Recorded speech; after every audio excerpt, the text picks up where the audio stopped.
Students, welcome to my YouTube channel. इस video में हम करने वाले हैं जो हमारे प्रीवियस ईयर सीटेट के कुछ क्वेश्चन बच गए थे वो डिस्कस करने वाले हैं। ठीक है, तो हम देखो हमारा क्वेश्चन नंबर 16 में क्या दिया गया है। अकॉर्डिंग टू जीन पियाजे, children in formal operational stage can not conserve, classify and seriate. ये हमारा ऑप्शन नंबर क्या रहेगा? Wrong. Being to engage in make believe and symbolic play, ये भी क्या रहेगा हमारा option number wrong. Are capable of hypothetico deductive reasoning and prepositional thought, ये हमारा क्या रहेगा ऑप्शन नंबर करेक्ट। नेक्स्ट है हमारे पास are bound by centration and reversibility of thought, ये भी हमारा क्या रहेगा रॉन्ग, जिसका ऑप्शन नंबर थर्ड क्या रहेगा हमारे पास correct. At which stage of Lawrence Kohlberg theory of moral development do individuals believe that actively maintaining the current social system ensure positive human relationship and social order.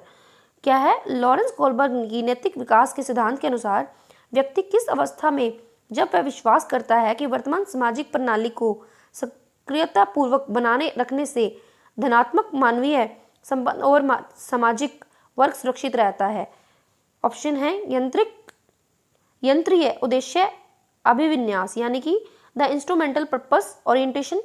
Next है the universal ethical principle orientation, the punishment and obedience orientation, the social order maintaining orientation. तो कौन सी हमारे पास stage होती है? The social order maintaining orientation. तो इसका ऑप्शन हमारे पास रहेगा ऑप्शन नंबर 4।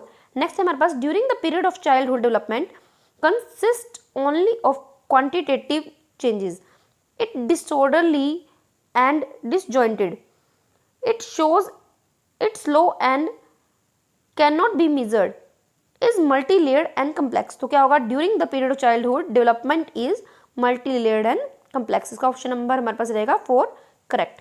नेक्स्ट हमारे पास zone of proximal development, the process where two individual who begin with different understand arise at share understanding. क्या है? वह प्रक्रिया जिसमें शुरू में विभिन्न समझ वाले दो व्यक्ति समान समझ पर पहुंचते हैं, वह क्रिया जिसमें बच्चे समाज के वयस्क सदस्यों तथा निर्धारित विधि से कार्य करते हैं। नेक्स्ट, बच्चों के वर्तमान स्तर पर स्वतंत्र प्रदर्शन और वयस्क व अधिक कौशल वाले समकक्षियों की सहायता से बच्चों द्वारा उपार्जित किए जाने वाले प्रदर्शन के मध्य का क्षेत्र है। क्या कह रहे हैं? Zone of proximal development. आपने वैगोत्स्की की जो थ्योरी पढ़ी होगी उसमें आपको पता होगा जोन ऑफ प्रोक्सिमल डेवलपमेंट के हमारे पास क्या होता है? The area between a child current level of independent performance and the level of performance that the children could achieve with the help of adult and more skilled peers। तो exact हमारे पास रहेगा option number 3।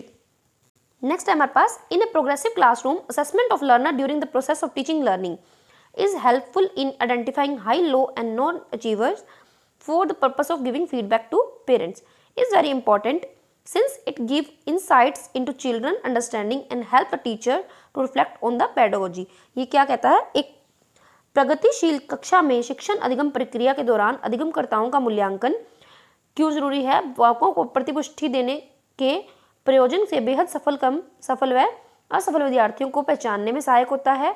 बेहद महत्वपूर्ण है क्योंकि वह बच्चों की समझ की जानकारी देता है और अध्यापिका को अपने शिक्षा शास्त्र पर विचारने में सहायक होता है। तो इसका ऑप्शन नंबर सेकंड क्या रहेगा? करेक्ट। नेक्स्ट क्वेश्चन है हमारे पास, which of the following is correctly matched pair of type of intelligence and end state performance possibility as per Harvard gardener theory of multiple intelligence. आपको पता होगा जो हमारे पास Harvard gardener की थ्योरी है उसमें इसने कितनी स्टेजेस की बात की है? 8। तो हमारे पास कौन सी करेक्ट है इसमें से? देखो, टाइप ऑफ इंटेलिजेंस लिंग्विस्टिक किसके अंदर होती है? स्कल्पचर इसका क्या है? रॉन्ग। नेक्स्ट है बॉडी काइनेस्थेटिक, हमें पता है बॉडी काइनेस्थेटिक किसके अंदर होती है? एथलीट के अंदर। तो हमारा ऑप्शन नंबर 2 क्या रहेगा? करेक्ट। नेक्स्ट है according to Lev Vygotsky children cognitive development occur in stages, maturation of schemas lead to cognitive development in children, language play an important role in cognitive development of children. तो Vygotsky के according क्या था? Language play an important role in cognitive development of children. तो हमारा option number 3 क्या रहेगा? Next question है हमारे पास, a children centred classroom is one in which the teacher uses rewards and punishment to direct children behaviour, the teacher is flexible and cater to needs of the individual children. तो आपको यहाँ से exact answer पता लग रहा है कि जो टीचर है वो क्या है? स्टूडेंट की नीड को केटर कर रहा है, यानी कि समझने की कोशिश कर रहा है। The teacher is flexible and cater to needs of individual children. तो हमारा ऑप्शन नंबर सेकंड क्या रहेगा? करेक्ट। नेक्स्ट क्वेश्चन है हमारे पास, according to which theorist cultural tools play an important role in cognitive development of children. तो ये किसके द्वारा हमें बोला गया था, जो कोग्निटिव डेवलपमेंट के अंदर कल्चरल रूल्स कौन फॉलो करता है, वेगोत्स्की। ठीक है, तो इसका आंसर आएगा हमारे पास ऑप्शन नंबर 3, लेव वेगोत्स्की। नेक्स्ट है हमारे पास an effective classroom strategy to reduce gender stereotyping and broadening development possibilities for all sexes is forming same sex ability grouping, next forming mix sex activity groups and promote discussion. तो इसका option हमारे पास second क्या रहेगा, correct. क्या, क्रियाकलाप के दौरान मिश्रित लिंग समूह बनाना और विचार विमर्श के प्रोत्साहित करना। नेक्स्ट क्वेश्चन है हमारे पास क्वेश्चन नंबर 26। देखो इसमें क्या दिया गया है, multilingualism in classroom need to be understood as dash by the teachers, a problem, a system issue, an asset and resource, a hindrance. तो हमारे पास एग्जैक्ट आंसर इसका क्या रहेगा, ऑप्शन नंबर 3, यानी कि एन अजेस्ट एंड रिसोर्स, एक गुण और एक साधन। नेक्स्ट क्वेश्चन है हमारे पास question number 27। Need of a gifted and creative children can be addressed by providing specific instruction to solve problems, administering memory-based tests, giving challenging tasks and activity to present boredom, giving questions that require congruent thinking, convergent thinking।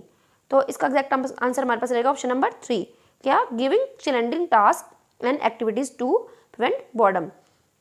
Next हमारे पास children with dyslexia can identified by. Dyslexia क्या होता है, जिसमें क्या हो, पढ़ने में बच्चे को दिक्कत हो। Analysing their reading and writing skills, children with dyslexia can be identify by analysing their reading and writing skills. कैसे पहचान सकते हैं, उसकी पढ़ने की और लिखने की क्षमता को देख के। ठीक है, तो हमारा ऑप्शन नंबर 1 क्या रहेगा इसमें, करेक्ट। नेक्स्ट है हमारे पास which of the following is not stable learning material for students who are partially sighted. क्या कह रहा है, आंशिक दृष्टि वाले विद्यार्थियों के लिए निम्नलिखित में से कौन सा अधिगम सामग्री उपयुक्त नहीं है।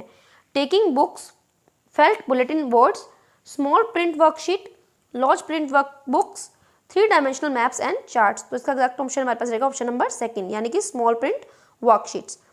नेक्स्ट है हमारे पास question number 30। The underlying belief behind inclusive education is.